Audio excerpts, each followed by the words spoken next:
Ladies and gentlemen, there's a new pandemic in town and it's affecting all of our productivity. Do you know what it is? It's called distraction. Let's talk about it. Good day, YouTube. My name is Ali and this is Work vs. Life, a show that's designed to give you creative ideas and advice to give you a balanced work day and help you win back your life. So distraction is something that we obviously know about. It affects a lot of the things that we do, but we maybe don't really realize where it's coming from or that we're even distracted on a day-to-day basis. And I think that's important to me because I come from a creative world, a production world, where you need big blocks of time to be able to get your job done. And if you're working on a production, like for example, I do a lot of 3D animations and animation projects. I've got a lot of layers in my editor. I have files that I'm looking for. If my phone is ringing, if I'm getting emails, texts in the middle of my workday while I'm working on these projects, obviously I'm going to get distracted and I'm not going to be able to get things done as fast as possible. Everybody that works in a creative state, or even if you're working in a regular job where you're doing finance or you're selling something like you're selling insurance, you get into a groove as you start working through your day. You've all felt it. It's a flow state, right? Distractions are the nemesis of your flow state. So I want to spend some time talking a little bit about what distractions are and how they've actually become a disease in the United States or even the world, and what we could do to kind of fix that and help that. Number one, social distractions. We all know them. Social media, YouTube, Facebook, anything that's out there that has a notification setting should be disabled, right? We all know that. But at the same respect, there's also family distractions, and there's also distractions that come from the workplace. Your clients,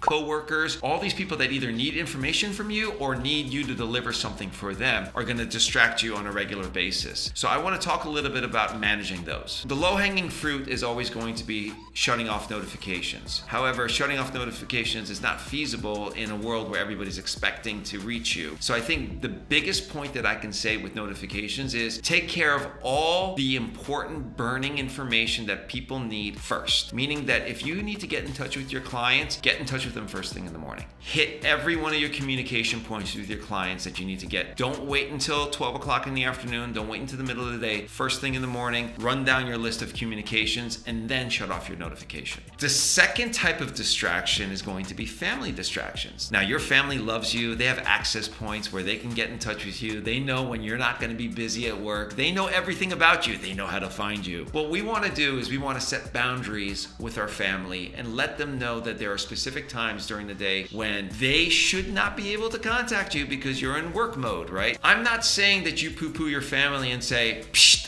talk to the hand. What I'm trying to say is, why not have a communication or a plan already set with your family to say that during certain periods of the day, let's say at 9 o'clock when I get to work till about 11:30 is my glory hour of getting the most amount of work done because that's when I'm doing the best work. That is when people shouldn't be contacting you. So that goes back to my over communication with even your clients. Your second level clients are always going to be your family as well too, right? They need you and they may need you to do something while you're at work. How do you set those boundaries? My advice to you is communicate those boundaries. Let people know when you can help them and when you can't. Block your time out every day so that hour is always consistent. So when they go to pick up that phone at 8:59 to call you, they go, no, I'm sorry. Ali's a little busy right now, but I will call him at his lunch period. Set those boundaries. It's one of those low-hanging fruits that I think will help you win back your life. If what I'm saying so far is resonating with you guys, go ahead and hit that like button. If you want to join this community,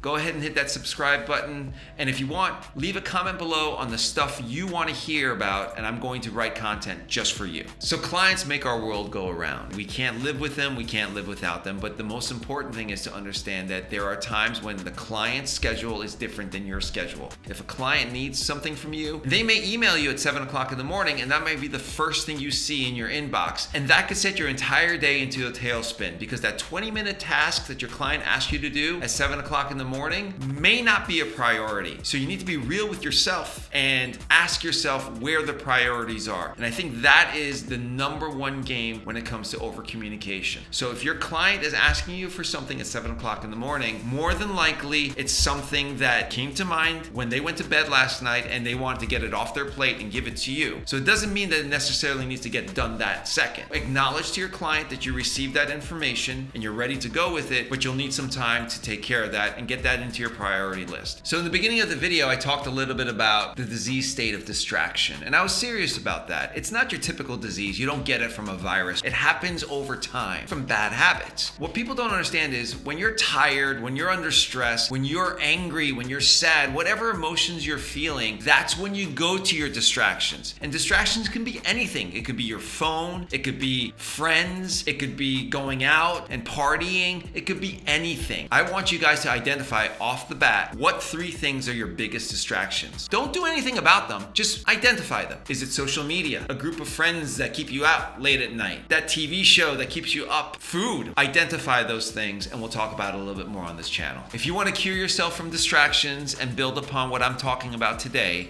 in this next video, we're going to talk about it. Smart lists.